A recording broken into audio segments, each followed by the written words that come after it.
शुभ संध्या आम बर्तमान आसी पहुंचीचु जुबुली लाइब्रेरी बारिपदार प्रसिद्ध लाइब्रेरी जो लाइब्रेरी राजा महाराजा अमल होता से जुबली लाइब्रेरी बर्तमान आम अच्छु आठी चली गीता ज्ञान यज्ञ सप्ताह व्यापी ए कार्य प्रत्येक वर्ष बा वार्षिक उत्सव हिसाब से मना जाए प्रत्येक वर्ष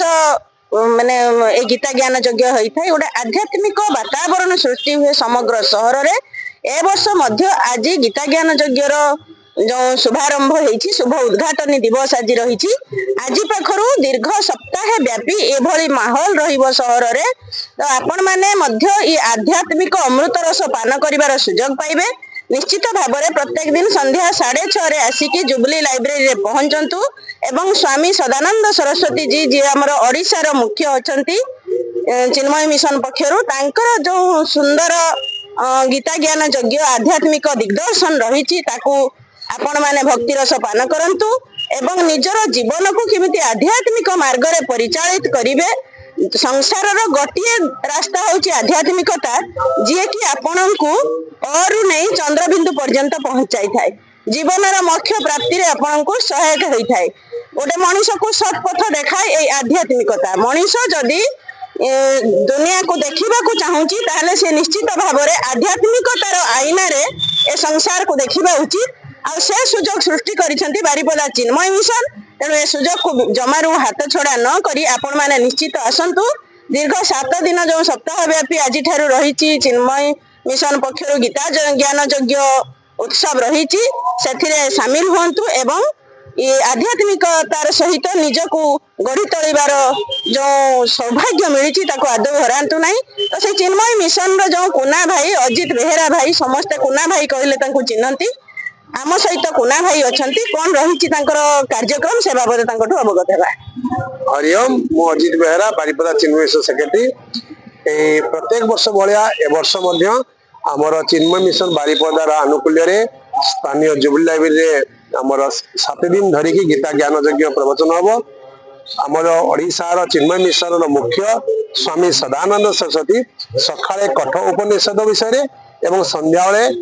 चतुर्दश अध्याय गुणत्रय विभाग योग विषय प्रवचन देवे तत्सहित आम पाखे आज अच्छा स्वामी सदानंद गोविंदानंद सरस्वती बारिपदा चिन्मयर मुख्य आचार्य तत्सहित अच्छा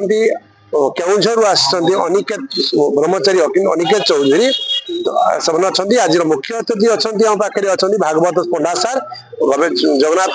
गवेषक जड़े एवं ता सहित आमर विजय लेंका सभापति महोदय अच्छा आमर पाखे अच्छा वशिष्ठ आईनजीवी सत्यव्रत महांती समस्त प्रचेषार चालू अच्छी कार्यक्रम एवं बारिपदार विभिन्न अणुकोण बहुत लोक आसो साधु सत भिड़ भी आसवे आज जेहेतु प्रथम दिन एवं ये कार्यक्रम 7 दिन चलो सकाल 7:30 ରୁ 8ଟା संध्या बेले 6:30 ରୁ 8ଟା पर्यंत चलो। प्रत्येक मनुष्यर जीवन गोटे दर्शन आ से दर्शन पाई आध्यात्मिकता होची गोटे आईना ए कथा को आपण विश्वास करंती निश्चय ए जीवन रे आपनकर जे आध्यात्मिकता नाही जीवन शून्य मन करा जाय एवं एतर जो विषय भी रखा है हम पाखरे गुणत्रय विभाग योग सेतिर आमे माने गोटे साधारण व्यक्ति जे गुण विषय आम पाखरे जो गुण थाए एवं से गुण विषय आलोचना करिवे एवं एते जानि हम जीवन रो सफलता हो विफलता हो सब से गुण विषय निर्भर करे ता विषय बहुत सुंदर आलोचना अछि। धन्यवाद। तो देखुले से कहते एथर जो आलोचनार प्रसंग रही गुरुजी माने आलोचना करेंगे ताहा गुणत्रय विभाग मनुष्यर जो कर्मफल रही सत और असत कर्मफल आमर गुण ही निर्भर करे आमर जो आचार व्यवहार आचरण ये सब ही निर्भर करे जड़े लोकर गुण उपर गुण ही निर्भर करे तार संसार चलनी जहाँ को आम सब प्रति मुहूर्त फेलियर है माने कर्मर दोष भाग्यर दोष कही निंदा करूँ से बाबद हे तो निजक निंदा कर किसी नाही आपण आसिकी गुरुजींकर पवित्र जो अमृत रस पान करंतु आध्यात्मिकतार एवं जीवन कौन हेबा उचित आम भितर कौन नाही कौन बढ़ाइबार अच्छी कौन गुण को से बाबद निश्चित भाव में ज्ञान नियंतु ज्ञान ग्रहण करंतु। जय जगन्नाथ। पूर्वी भारत न्यूज रु प्रतिमा।